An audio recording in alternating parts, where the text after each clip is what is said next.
On de la raconte sur Europe 1.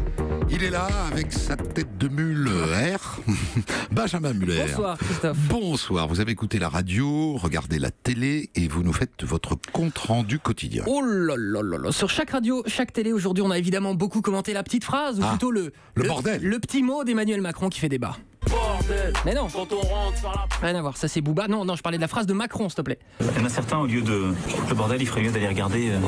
Voilà, ça c'est la bonne phrase. J'imagine que personne n'est passé à côté. Donc débat un peu partout. Y a-t-il de la condescendance chez le président ou dit-il tout haut, ce qu'après tout le monde pense tout bas? Je vous propose, Christophe, parce que je sais que vous l'aimez, le décryptage du monsieur communication de CNews ce matin chez Pascal Praud. On est dans un registre qui est extrêmement familier, qui est presque vulgaire. C'est-à-dire que c'est un mot que ne devrait pas employer celui qui est le chef de l'État, représentant en France à l'étranger de la nation française. Et oui, voilà, erreur fatale, ton quinquennat est raté.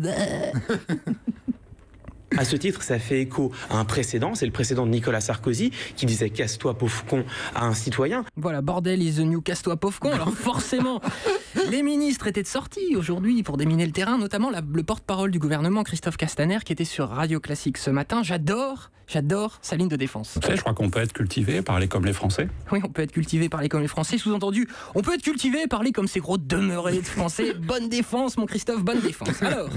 Alors la chance du gouvernement, c'est qu'à droite, on ne peut pas dire que l'ambiance soit à la grande sérénité alors que l'élection à la présidence des Républicains approche. Tiens, Franck Riester, ici sur LCP, vous la sentez comment, vous, cette élection ? Croire rêver. Mais évidemment, on le dit et on le dénonce depuis longtemps, c'est une parodie d'élection, c'est une mascarade. Oh là là, c'est le bordel là aussi. Ah non, j'ai pas dit le mot. Mais voilà, ça c'est Jean Lénaf, notre réalisateur. Dès que tu dis le mot bordel, boum, ça part. Arrête avec ça, merci.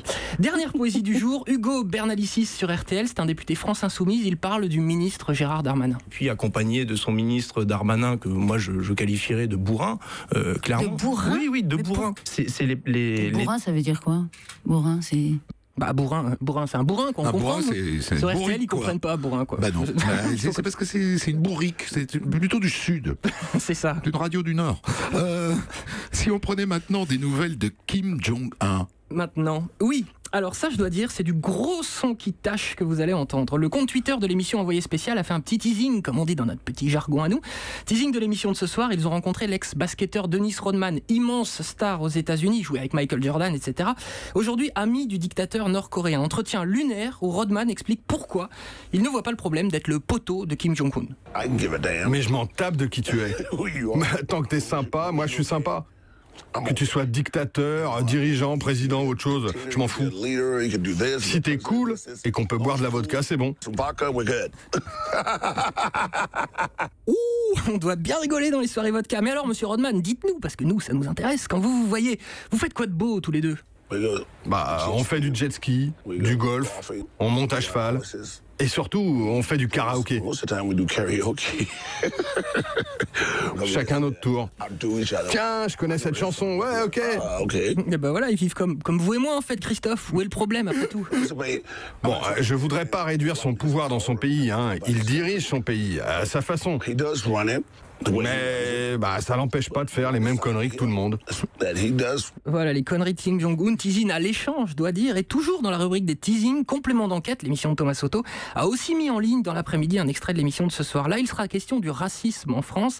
Écoutez ce témoignage de Kofi Annan, ministre dans les années 90. Il raconte avoir gardé toutes les lettres d'insultes qu'il a reçues quand lui, un noir, est entré au gouvernement. Sale nègre, on aura ta couane, bamboula. Celui qui m'a envoyé ça est allé donc aux toilettes, il s'est torché et il m'a envoyé sa merde sur une carte. Oh, ça fait beaucoup bordel, torché, merde. Ouais, là, c'est pas la grande élégance ce soir, c'est pas la grande élégance. Bon, on termine avec quelque chose de plus léger, donc. Oui, même pas sûr, en fait. Ce matin, sur Europe 1, Philippe Vandel recevait Jérém Star. Jérém Star, c'est un youtubeur très apprécié des adolescents, fin connaisseur, si l'on peut dire, du petit monde de la télé-réalité.